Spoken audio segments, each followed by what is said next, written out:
tuned in to Radio Gold. Sam Spade's appearance on the air marked an almost literal transition from Dashiell Hammett's 1930 crime classic, The Maltese Falcon, where the character first appeared. Spade was a fast-talking, streetwise San Francisco private detective and one of the most distinguished graduates of the hard-boiled school who has become a beloved icon over time. The Adventures of Sam Spade was first heard on ABC July 12, 1946, as a Friday night summer replacement series. The show clicked with the audience at once and went into a regular fall lineup that same year. From then until 1949, Sam Spade was a Sunday night thriller, starring Howard Duff in the title role. With Duff's departure, NBC then took the series, leaving it on Sunday night and starring Stephen Dunne. This version lasted until 1951. Ladies and gentlemen, Radio Gold presents the best of Sam Spade. The Adventures of Sam Spade, Detective, brought to you by Wild Root Cream Oil Hair Tonic, the non-alcoholic hair tonic that contains lanolin. Wild Root Cream Oil, again and again, the choice of men who put good grooming first.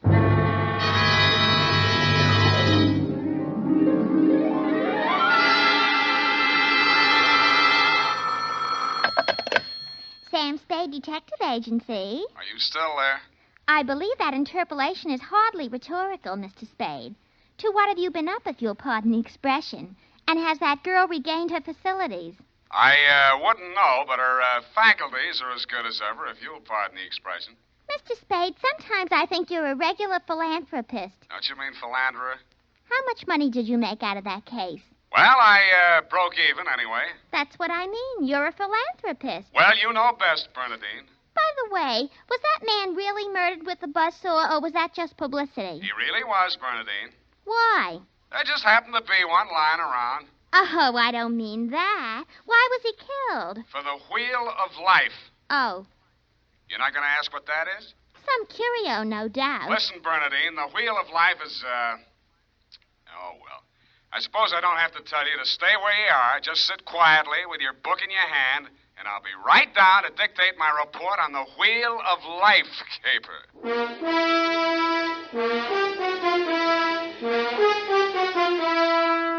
Dashiell Hammett, America's leading detective fiction writer and creator of Sam Spade, the hard-boiled private eye, and William Spear, radio's outstanding producer-director of mystery and crime drama, join their talents to make your hair stand on end with the Adventures of Sam Spade. Presented by the makers of Wild Root Cream Oil for the hair. Come on, mister, give the gals a break. Treat 'em to a look-see at a really handsome head of hair. Neat, well-groomed hair, the way yours is going to look when you spruce up with Wild Root Cream Oil Hair Tonic. Famous Wild Root Cream Oil grooms your hair neatly and naturally, relieves annoying dryness, removes loose, ugly dandruff. So, how about it, men? Why hold off any longer when now's the time to get Wild Root Cream Oil Hair Tonic? Again and again, the choice of men who put good grooming first.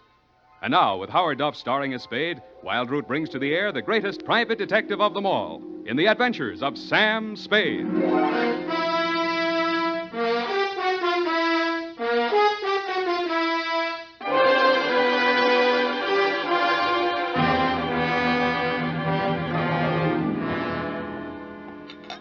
I went down to St. James Infirmary to see my baby there.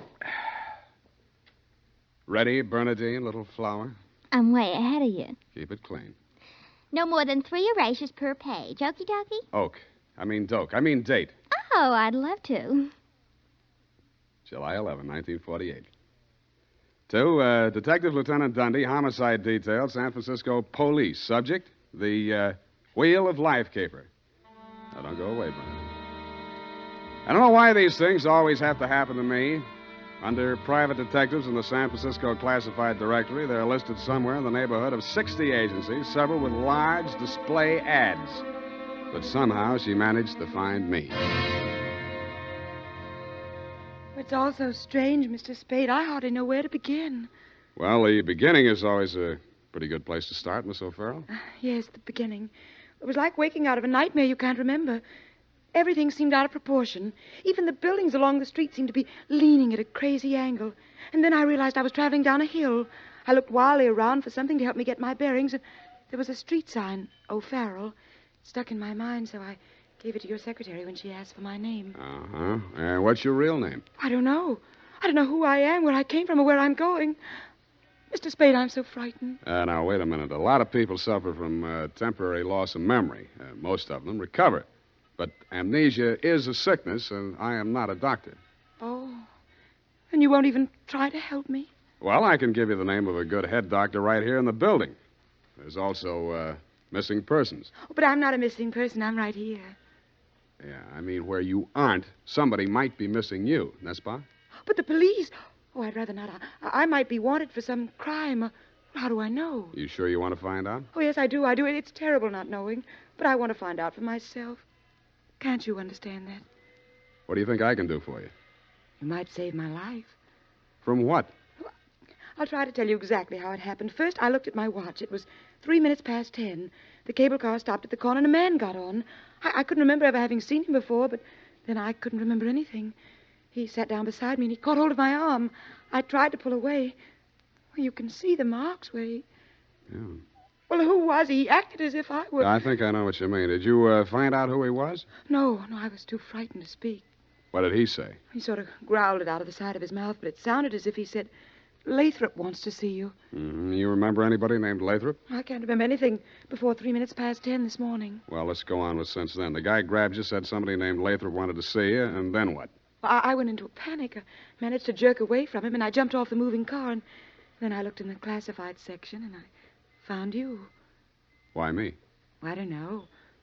The name, I guess. A spade to dig up my past. Please, Miss O'Farrell. Do you think I'm very silly? No, I think you're very beautiful. I wish you could remember whether you're married or not. Oh, no. Well, at least I have no wedding ring. What have you got? I mean, besides what's visible. Well, I couldn't find much of anything. I went over my clothing. There don't seem to be any marks of any kind. Oh. Well, you got any money? Well, a little over $300. Let's have it. The purse, too. All right. Uh-huh. Lipstick, aspirin, bobby pins, Kleenex. Nothing here. They couldn't have been bought in any drugstore. Powder. Hey, what kind of powder is this? Then there was this in my coat pocket. Match folder. Sailor's Rest Bar, Hotel Calcutta, 1100 Embarcadero. Little number written inside. 120. What's that, a room number? I don't know. My purse, you have to destroy it. Here's $10 of your own money. Buy a new one. Wow. Did you find something? Coin, Chinese bit. Good luck piece, probably sewn in by whoever made it, maybe in China. That ring any bells? No. No, I'm afraid not. Shoe. What? Your right shoe. Let's see it. Take it off. You aren't going to tear it up the way you did the purse, are you? Dust. Plaster dust. Is that a clue? I don't know, is it? I'm not a detective. Well, you are in this case, baby. If it doesn't mean anything to you, it doesn't mean anything. Oh, it doesn't. And that's everything. What am I going to do? Well, let me see. First, we better give you a name. O'Farrell's all right. You look like, Lana would do, but, no, that's in use. How about Poppy for forgetfulness? Poppy O'Farrell. That's a funny name. Oh, you think so? Huh? I think I like it. You do? I think I like you, too.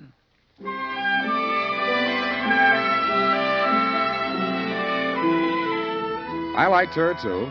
There may have been blanks in her brain, but the rest of it figured. In the elevator, I started adding it up, and by the time we reached the street floor, it came to quite a tidy sum. Where are we going, Sam? Far, I hope. But first, we're going to find you a place to stay. Oh, yes, we must be practical. No use overdoing it, huh? Oh, no, Sam, I didn't mean... Wait, What's the matter? You remember something? that man, the one who followed me this morning, he's standing right out there waiting. The one in the straw hat leaning against the newsstand? Yes. Where are you going, Sam? You stay here. I just remembered something I hoped I could forget. Hello, Shuggy.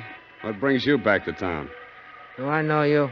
That doesn't matter. I know you. The name you were using when you blew this town was Shuggy Bellows. You wouldn't take the risk of showing your face here again unless the caper was worth it. You got a big nose. Keep it clean. You've been tailing that girl all day. Why? Dame? What dame? Who's Lathrop? I don't remember. Okay, I'll give you a chance to think it over. Hey, officer! You dirty shamus yelling No, cop. no, you don't. Come here. What's going on here? Break it up. Oh, Mr. Spade. Is this fella giving you trouble now? Yeah, what kind of a beat are you pounding here, Clancy, letting a cheap grifter like this walk around with an armpit full of gun? Or are they handing out permits to characters like these days? Well, now, how about that, son? Have you a permit now? And a goop copper. Oh, so one of them clever lads he is. Well, come along, me bucko, before I lose me temper and give you your lumps now. Stout Okay, fellow. I'm coming. That's better now. Much obliged, Mr. Spade. I'll pay you for this, Shamus. And a goop to you, too.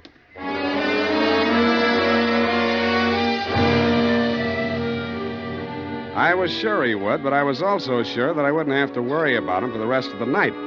I checked Poppy O'Farrell in at the Belvedere, locked her in her room, and told Tiny Stover, the house dick, to keep an eye on her. When I left him, he was, and he seemed to be enjoying his work. Then I headed for the Embarcadero.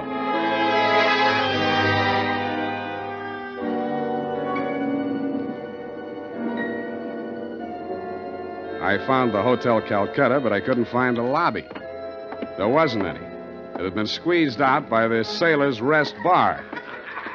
So I tried the bosun-type bartender. Howdy, mate. You got business aboard? Yeah, where do I find the purser? Hey, went ashore. All the officers went ashore except the janitor. He's passed out in his bunk. Oh, how about the passengers? You're in the thick of them right now. They spend most of their time and their money right here. Which one belongs to 120? You a dick? Yeah, but I got $10. Well, what I can tell you ain't worth it, but thanks anyway. He stayed in his cabin. I only saw him at once. That's when he went ashore. I says to the deck steward, that's room clerk to you, who's a general. He says, name of Korolenko. I noticed him because he was a real creep, see? 6'4", of solid brass. His head stuck up in the air, and he didn't move nothing from his stern to his shoulders. A real Frankenstein. Do I keep it then? Yeah. Do I get a look at his room? Yeah, sure. Go ahead. Who's stopping you?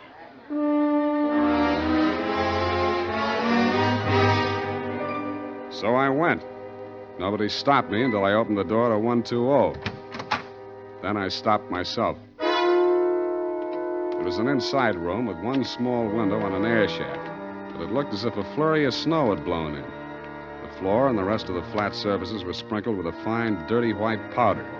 It wasn't snow, it was dust, plaster dust, like the stuff I'd found in Poppy's handbag and on her shoes. I shook the place down, not expecting to find anything. I didn't until I opened the wardrobe.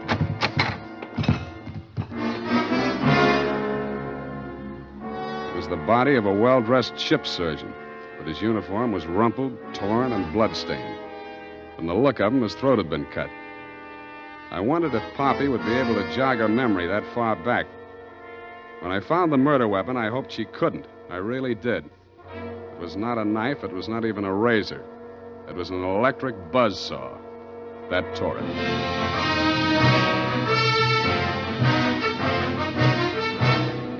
The makers of Wild Root Cream Oil are presenting the weekly Sunday adventure of Dashiell Hammett's famous private detective, Sam Spade.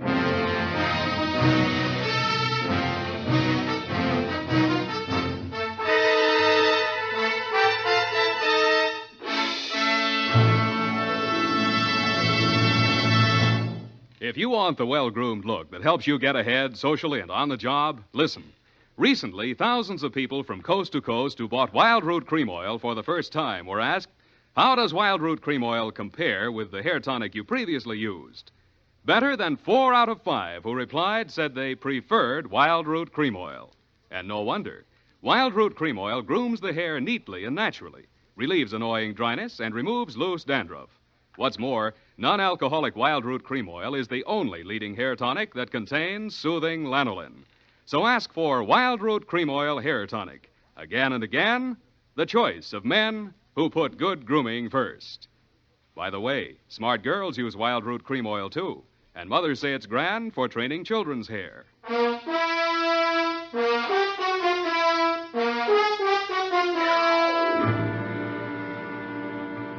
And now, back to the Wheel of Life caper.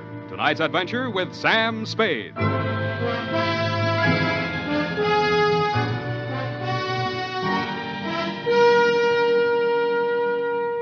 Times being what they are, I could use a little publicity. And so could you, Lieutenant Dunne. What with the elections coming up and you with no promotion all these years. This one time, I got it instead of you and wished I hadn't. The morning papers called it the Buzzsaw murder and went on shamelessly from there. Horror killing related by Private Eye. Stan Slade, ex-Pinkerton man, mum on mystery woman. Elderly sleuth, dodges photographers, denies hotel visit, was in bed with Apple and good book, says Peeper. There wasn't a word of truth in it, mainly because nobody could get at the facts. I wasted most of the day down at headquarters trying to find out what name Shuggy Bellows had been booked under. Then I dropped in at the Belvedere. Poppy had checked out. I decided to get back to my office and drink poison. I hardly got the desk drawer open when a sobering influence walked in. It was a Mr. 6'4" of solid brass. The Frankenstein who had been described to me by the bartender as the occupant of room 120. Excuse me. I am Korlienko. Please, I shall sit down. I am so heavy. Make yourself at home. Oh. Mr. Spade. Slade.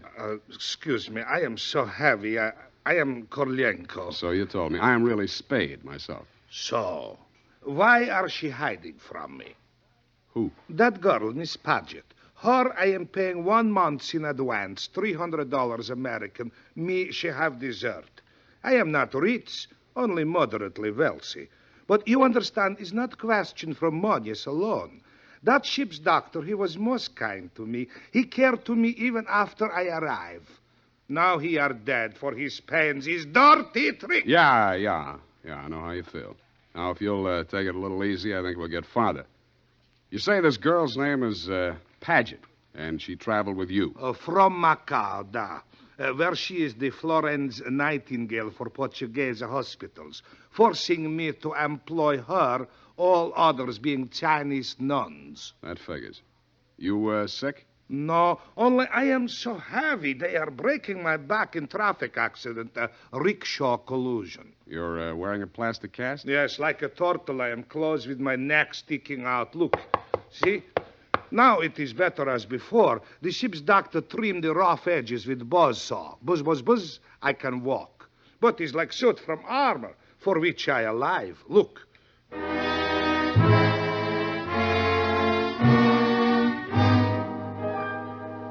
I looked again where he opened his shirt front, exposing the gray-white shell of plaster that surrounded his trunk from collarbone to hips.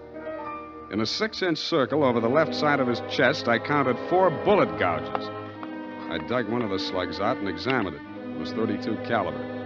The plastic cast, which was molded to the shape of his body, was no more than 1 inch thick. I didn't see how it had stopped the slugs, but it had. About then, the parts of Korolenko that were not held rigid in the cast began to tremble violently. Why are they doing this? Why? To a virtually helpless man. Why, Mr. Spade? Why? Where did you have that cast put on? Don't I said Macau? The Portuguese hospital there? The same. They are hanging me up with the neck and plastering me. Comes great pain, they put me to sleep from anesthetic. I are waking up in ambulance arriving at shipboard. Why you wish I should tell you my operation? More important things we should be discussing. I think so, too. I think Miss Paget and her friends had something they wanted to smuggle out of Macau and into San Francisco, and you're it. Oh, excuse me. I am not comprehensible. Look, I mean, while you were out with the anesthetic, they planted the goods, whatever they are, in or under your cast. Oh, that is why I am so heavy. The wheel. The what? The wheel. Look, I'll show you. He hauled a manila envelope out of his overcoat pocket and waved it in my face. I took it over to my desk and fished out the contents. It was a set of X-ray films. 3 of his spine, showing the fractures, 4 of the skull, 3 I couldn't figure out, and 1 of his rib cage, only something new had been added. In silhouette, it looked like the wheel off of a child's wagon.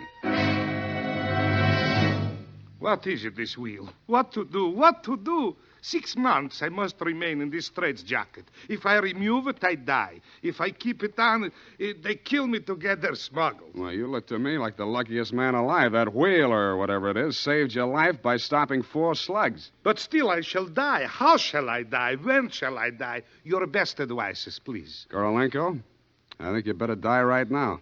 Excuse me? It's the only safe place for you. The morgue.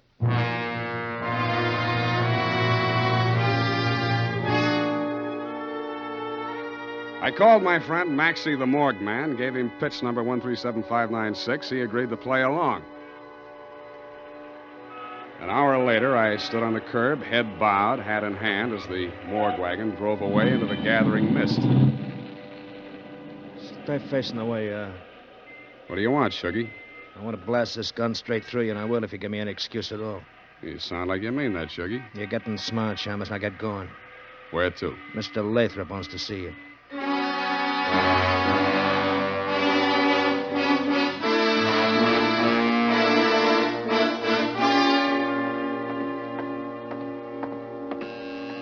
Oh, yes, coming.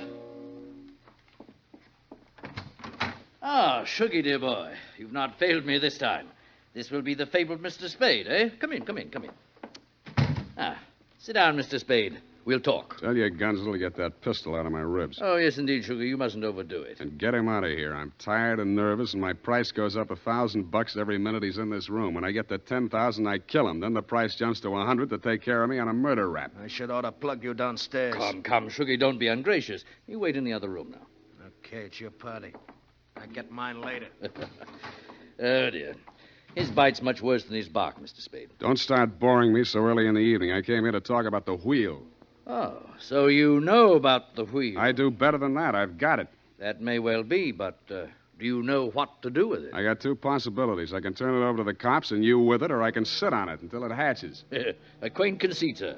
Round and round the little wheel goes, and where it shall stop, nobody knows. That's where you're wrong. It stops right here. So you better start placing your bets. Just what do you mean by that, sir? There's part of it. What is it? It's one of the slugs you gunsel through at Korolenko. I got 3 more just like it that I dug out of him before he was carried to the morgue. Well, an advantage, I'll admit, but hardly worth your while to take advantage of. Don't be too sure of that. Just how much do you know about the wheel? So far, it's been worth 2 human lives to you at the risk of your own. That tells me all I need to know. Oh, no, not quite. Men have been killed in holdups for a few paltry sovereigns, but the wheel is a horse of another color. Let's not change wheel horses in midstream, Mr. Lathrop. Yes. You must understand that the wheel has no absolute finitive value. Monetarily speaking, the British Museum might pay close on to £5,000, hot as it is, for the privilege of returning it. Occidentals aren't the puka sahibs that they once were in the Orient. The theft of the wheel, if countenanced by the Western powers, would have most grave consequences. Most grave. Are you attending, sir? Wake me up when you get to the point. Well, the point, sir, is this. That little wheel of gold, is the wheel of life, which the Buddha himself is said to have received into his hands from paradise. Now, given such a relic, a few old Buddhist monks can set up a shrine which, even in the most miserable surroundings, can attract enough pilgrims to outgross Radio City, Madison Square Garden, and Miami Beach in season. To say nothing of Hialeah. Yes, quite.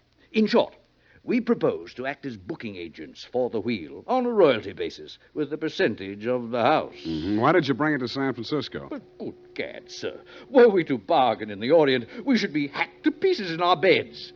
I'll settle for a lump sum and let you do the bargaining. And your price, sir? We can talk money later. First, I got to give the cops somebody for the doctor's murder and for Korolenko. Well, that ought not to be too difficult. When may I expect delivery? I'll check on it.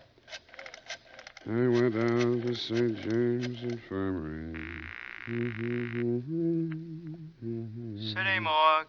Maxie, Sam Spade. Yeah, Sammy. Deal's okay. Send it up. The address is... Sam, wait.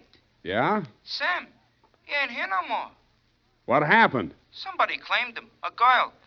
Said she's his daughter. What did he do? Went on playing dead like you told him to. Maxie, where did she send him? Avalon Mortuary, corner of Lynch and Haight. Okay, by the way... Yeah, Sammy? Maxie, put some clean sheets in that morgue wagon, size 16. I may be your next passenger.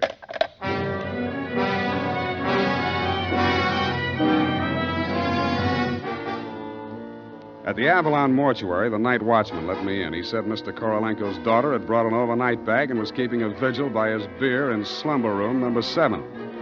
I approached on tiptoe. Just as I reached the door, I heard the most terrible sound I've ever heard. It was a buzzsaw biting into plaster. How deep, I didn't like to think. I did the first thing that popped into my head. I grabbed up a lamp from a console, smashed the bulb, and plunged it into a vase of flowers. As luck would have it, slumber room number 7 was on the same fuse box. As luck would not have it, I was facing a desperate woman in the dark. I hugged the carpet while she emptied her gun. I hoped she didn't have a spare. I forgot about the buzzsaw.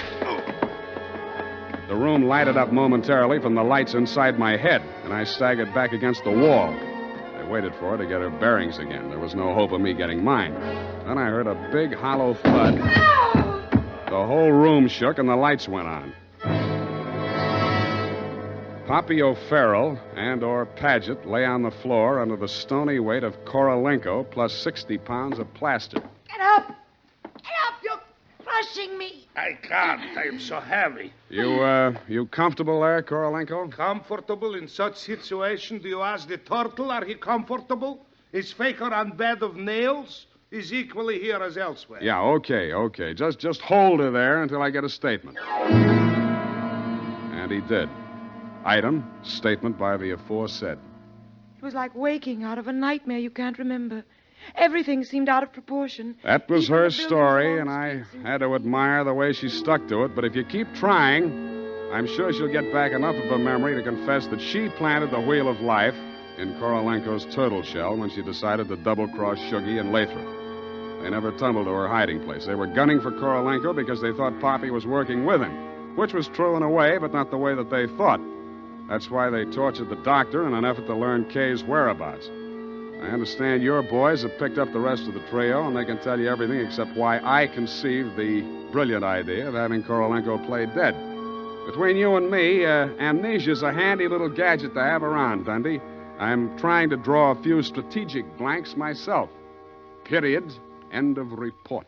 Pardon me, Mr. Spade. Yes. There are just a few little coincidentals that I do not find entirely reprehensible. Such as? Well, I don't want to appear lucid or anything of that type. Believe me, you doesn't. I mean, don't it?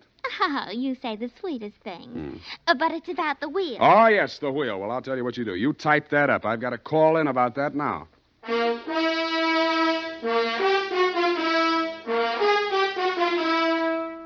Tonight, when you're making out your must-do list for tomorrow, why not include a reminder to get Wild Root Cream Oil for the hair?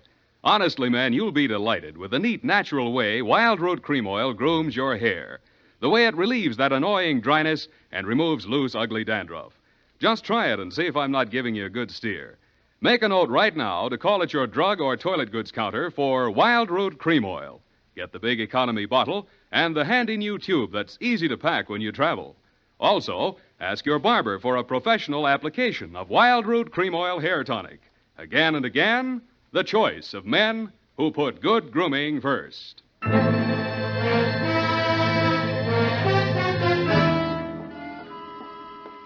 you ascertain the lowdown on the wheel of life? I certainly didn't. No, we won't know about that for 6 months. Because definitively, I mean definitely, that plaster cast has to stay on him. Doctor's orders, you know. Oh, but I won't be here 6 months from now. You can say that again. But I won't be here 6 months from now. Stop repeating yourself. But you just said you can say that again. Yeah, mm-hmm. Just as distinctly as if I was sitting here. Uh-huh, that's what I like about you, Bernadine. A woman of distinction, that's what you are. Well, if you want to take me dancing, why don't you just say so? Bernadine. It's leap year, and I always say discrimination is the better part of value. You are absolutely corrupt. Well, I'm glad I'm right about something. Good night, Mr. Spade. Good night, and I'll say if it kills me, sweetheart.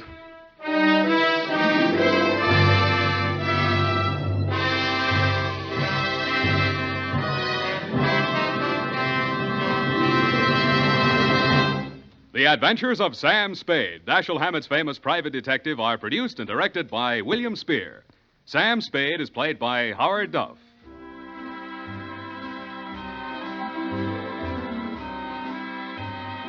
The Adventures of Sam Spade are written for radio by Bob Tallman and Gil Dowd, with musical direction by Lud Gluskin. Gil Dowd directed tonight's broadcast in William Spear's absence. Join us again next Sunday for another adventure with Sam Spade, brought to you by Wild Root Cream Oil. Again and again, the choice of men who put good grooming first. This is Dick Joy reminding you to get Wild Root Cream Oil, Charlie. It keeps your hair in trim. You see, it's non-alcoholic, Charlie. It's made with soothing lanolin. You better get Wild Root Cream Oil, Charlie. Start using it today. You'll find that you will have a tough time, Charlie, keeping all the gals away. Hiya, Baldy. Get Wild Root right away. If you're thinking of volunteering for the U.S. Army or Air Force, here's a word of reassurance. As an Army and Air Force man, you'll become a skilled professional in a specialized field. The training you get will always be useful, not only in military, but in civilian life as well. This is CBS, the Columbia Broadcasting System.